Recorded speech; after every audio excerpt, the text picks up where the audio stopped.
ये अनागरिक धर्मपाल ने इसको बनवाया स्पेशली पढ़ने के लिए बच्चों को। अच्छा। हाँ, इसके अंदर भी है, तब तो कि समय नहीं है इसलिए पहले उधर का। चलेगा। आज आपण सारनाथ येथील मूलगंध कुटी विहार, जे की आपण मूलगंध कुटी नावाने हे बुद्ध विहार भदंत अनागरिक धम्मपाल यांनी हे बनवलेलं आहे। श्रीलंका के निवासी हैं। अनागरिक धम्मपाल हे श्रीलंकेचे रहिवासी आहेत। त्यांनी इथे येऊन ही जमीन खरेदी करून ही संपूर्ण हे मूलगंध कुटी बुद्ध विहार या ठिकाणी निर्माण केलं आहे। ते आपण या ठिकाणी बघण्यासाठी आलेलो आहोत।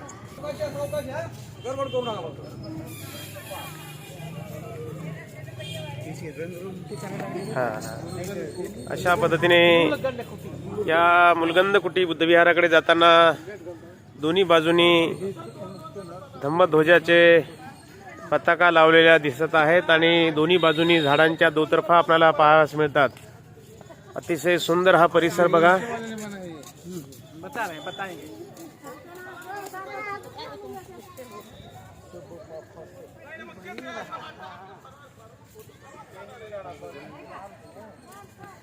मूलगंध कुटी बुद्ध विहाराला भेट देण्यासाठी सर्व आपल्या धम्मसहलीतील हे उपासक दिसत आहेत। संपूर्ण उपासक आता मूलगंध कुटी बुद्ध विहाराकडे जात आहेत। मूलगंध कुटी की जे बुद्ध विहार अनागरिक धम्मपाल यांनी या विहाराची निर्मिती केलेली आहे। हे बुद्ध विहार बघण्यासाठी आणि हा संपूर्ण परिसर बघण्यासाठी मावसाळा तालुका खुलताबाद इथून आलेली ही धम्मसहल आणि या धम्मसहलीतील हे संपूर्ण उपासक मूलगंध कुटी बुद्ध विहाराला भेट देण्यासाठी या ठिकाणी आलेले आहेत। आपण बघत आहोत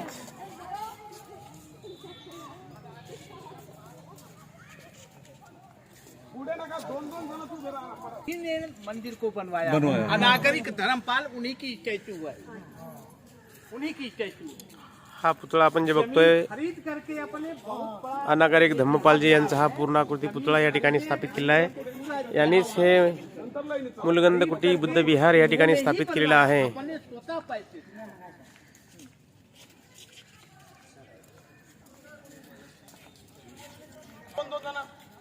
सर्व असंच केलं कस का होईल? सर्वांनी दोन जण चाला व्यवस्थित पहिल्यासारखं। अरे दोन जण चाला व्यवस्थित, चला आई, चल बाळा, चला आपण चला आई, दोन आई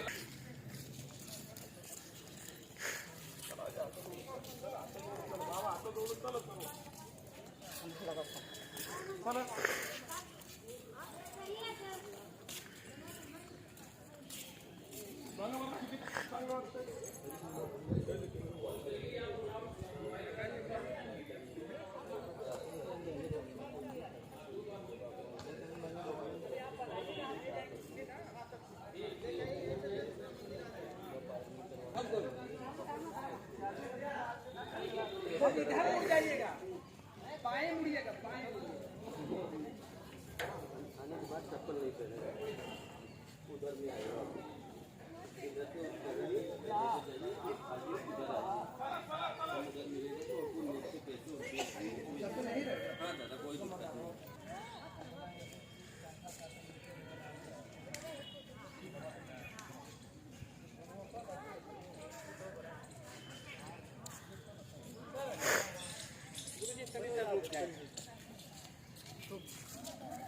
अच्छा रोक दे, लोगों को रोके, रुकना है।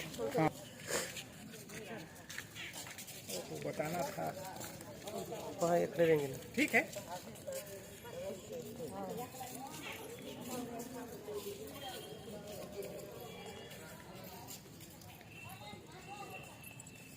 धरती से आए हैं। ओके। और बाबा साहब के जीवन का अंतिम भाषण जो बैठे हुए हैं लोग, यही वही जगह है कि वही अंतिम भाषण दिया। इसके बाद पूरे दुनिया में कहीं भाषण उनका नहीं हो सका। यहाँ से जाने के बाद 1-1.5 महीने के बाद वह परिनिर्वाण को प्राप्त हो गई। वही जगह है, उन्होंने भाषण में कहा था अपने कि यहाँ एक बुद्ध विहार होना चाहिए, या मतलब बुद्ध विहार की संबंधित सारी बातों कहा, और ऐसे ऐसे करके काफ़ी बात कहे जिसको धीरे धीरे हम लोग पूरा कर रहे हैं। आप सब लोग मिल करके उस मंजिल तक पहुँच रहे हैं जिस मंजिल को उन्होंने इशारा किया है, वो वही जगह है। अब आगे चले, आगे बताएंगे। चला परत लाईन मध्ये चला, परत लाईन मध्ये चला ना, आपण सर्व लाईन मध्ये चला ना.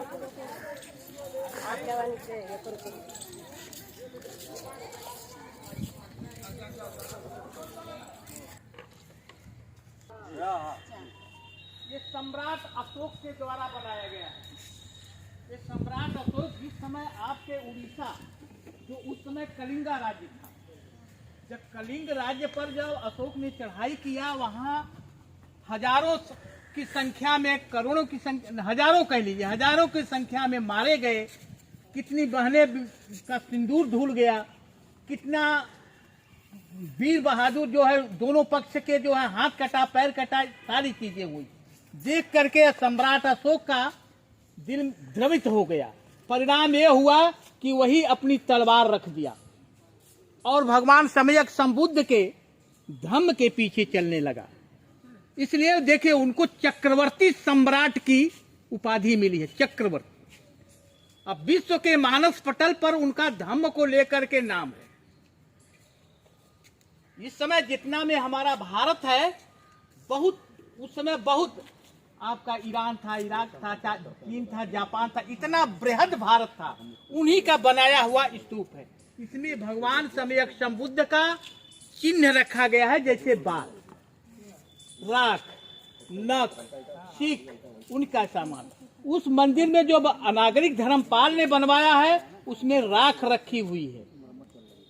गुरु पूर्णिमा, आषाढ़ पूर्णिमा है ना, उसमें निकाला जाता है दर्शनार्थ के लिए, और सब लोग माइक्रोस्कोप से उसको देखते हैं। वहाँ मंदिर के गर्भगृह में, अभी मंदिर के गर्भगृह में ले चलेंगे आपको। तो ये सम्राट अशोक का बनवाया हुआ है। ऐसा ऐसा भंते जी बताए होंगे, 86,000 स्तूप बनवाया है सम्राट अशोक ने पूरे भारतवर्ष में। उसमें एक ये भी है, और सबसे पहले दीक्षा बगल में ही दिया उन्होंने, लेकिन अनागरिक धर्मपाल यहाँ नहीं मिला तो जगह वहाँ बना दी। इसके अंदर ले चलेंगे उस आगे से, इसमें टिकट लगेगा, इसमें सारी हिस्ट्री आपका इतिहास जो है यहाँ मिलेगा आपको। ठीक है, ठीक है। और कोई प्रश्न करे यदि? नहीं, आप सच बता रहे सर। हाँ, ये इसमें रखा हुआ है। बगल वाले में इससे चौड़ा और बड़ा था, वो धर्मराजिका स्तूप नाम था। ये धमेक स्तूप, वो धर्मराजिका स्तूप। भगवान सम्यक संबुद्ध ने जब पहली बार जो है यहाँ देशना दिया था, तो एक उनका शिष्य ब्राह्मण जाति से थे, उन्होंने अरहत हो गए। 4 जो है नहीं अरहत हुए, तो उसको धर्मराजिका स्तूप में, वहाँ जहाँ स्थित है, वहाँ जाकर के उसको उपदेश दिया, ज्ञान दिया, दीक्षा दिया, देशना दिया, तब जाकर के वहाँ अरहत हुए।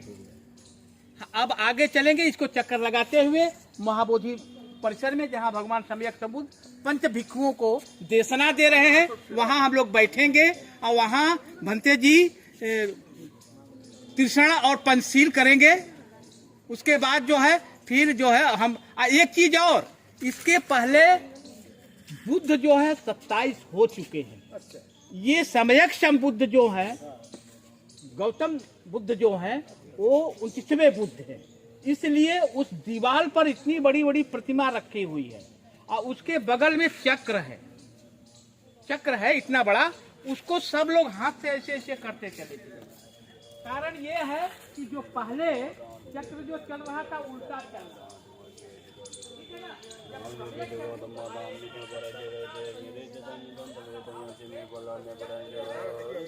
यही है।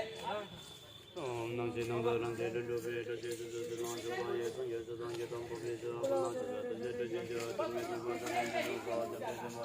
शिवाय